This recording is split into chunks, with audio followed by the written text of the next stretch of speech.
kasi ang craze na hindi na nawala mula nung pumatok taong 2011 pa. Magpahanggang ngayon kasi ang motto ng marami, lalo na ng mga kabataan, milk tea is life.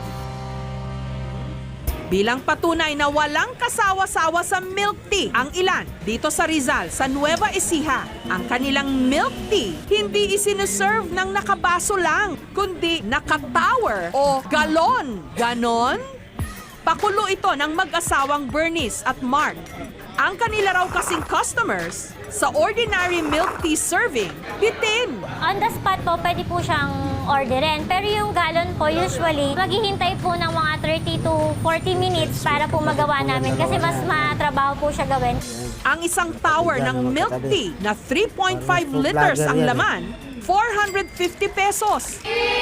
Kasya sa 8, habang ang galon ng milk tea na 6 na